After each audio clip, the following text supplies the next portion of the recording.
El ejemplo 9 ya es entonces un contraejemplo. Se va a hablar de un subconjunto que no es un subespacio propio de Mn. O sea, que en realidad ni siquiera es un subespacio, puede ser propio o no, pero ni siquiera es un subespacio. Vamos a definir nuevamente, trabajar con el espacio vectorial de las matrices de orden n por n, es decir, las matrices cuadradas de cualquier orden n por n. Y vamos a considerar un subconjunto de ese conjunto como aquellas matrices de orden n por n que sean invertibles. Acuérdense que una condición para que una matriz sea invertible es A es invertible. Recordamos aquella definición, aquel teorema que demostramos cuando vimos determinantes. A es invertible si y solo si el determinante de A es diferente de 0. Y esta condición es la que nos va a hacer ver que este subconjunto de las matrices de orden n por n, o sea, todas las matrices invertibles, aunque es un subconjunto del espacio de las matrices n por n, no puede ser un subespacio. Esa condición la podemos hacer ver porque la matriz 0, matriz cuadrada 0 de orden n por n, no está en H. ¿Por qué? Acuérdense que se dijo, un subconjunto en subespacio, cuando es necesario que el 0 del espacio esté en H.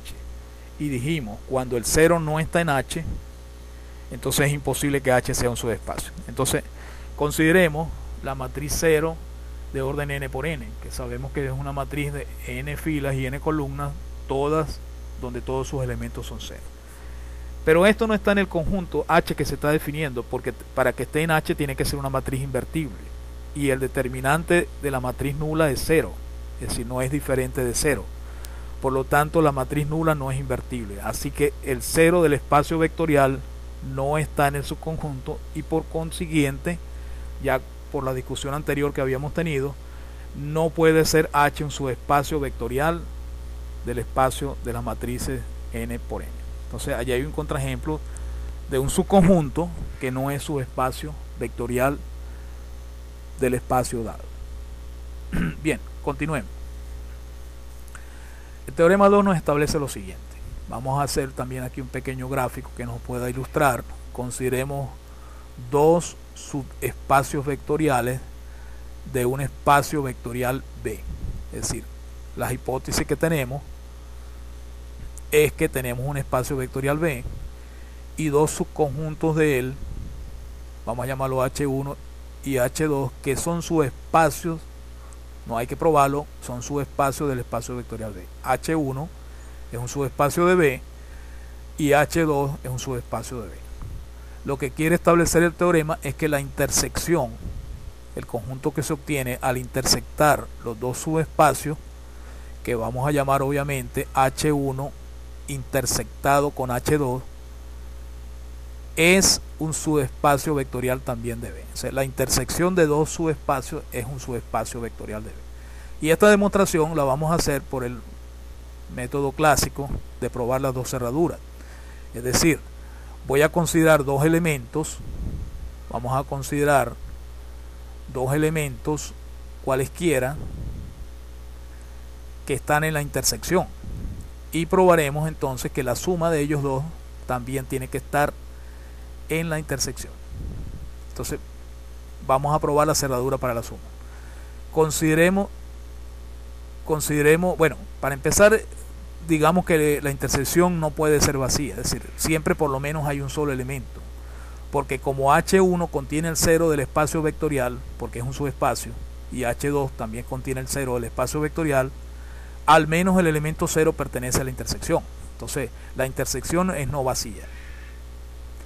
Consideremos entonces dos elementos, vamos a llamarlo X1, aquí lo estoy señalando, vean, observen el gráfico, X1 pertenece a la intersección, y otro elemento X2 que pertenezca a la intersección. Entonces, como H1 es un subespacio, o sea, como X1 pertenece, vamos a verlo así, como X1 pertenece y X2 pertenece a la intersección, vamos a decir que X1 y X2 pertenece a H1, porque está en la intersección. Y como H1 es un subespacio, es cerrado para la suma. es decir, x1 más x2 tiene que estar en H1, porque x1 y x2 son dos elementos de H1 y él es cerrado para la suma, entonces la suma está en H1. De manera similar, como x1 y x2 están en la intersección, entonces tiene que estar en H2, es decir, tendríamos dos elementos de H2 que al sumarlo tienen que estar en H2 porque H2 es cerrado para la suma, dado que es un subespacio. Entonces x1 más x2 también está en H2. Conclusión: la suma de x1 más x2 está tanto en H1 como en H2. Eso significa que está entonces en la intersección. Y estaría probado que la intersección de los dos subespacios es cerrado para la suma. Esto establecería que es cerrado para la suma, y de manera similar, para probar que es cerrado para la multiplicación por escalar, probaremos que alfa por x1 pertenece a H1. ¿Por qué pertenece a H1? Porque x1 está en H1 y alfa es un escalar cualquiera, y como H1 es un subespacio vectorial, es cerrado para la multiplicación. Alfa por x1 pertenece a H1, y también alfa por x1 pertenece a H2, porque x1 está en H2 y él es un espacio vectorial y es cerrado para la multiplicación por escalar. Entonces, al estar alfa por x1 en H1 y alfa por x1 también en H2, entonces concluimos que está en la intersección de los dos. Es decir, que la intersección de los dos subespacios es cerrado para la multiplicación por escalar, que es lo que se estaría estableciendo de aquí en adelante.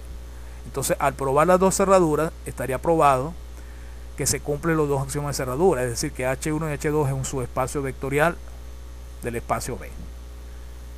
Bien, vamos a aclarar mejor con un ejemplo este teorema, que es muy importante. Es de suma importancia saber que la intersección de dos subespacios es un espacio vectorial también. Para ello, consideremos el subespacio H1 de R3, el subespacio H1 formado por tripletas de números reales ligados a esta condición. Recuérdense que ya en forma general se probó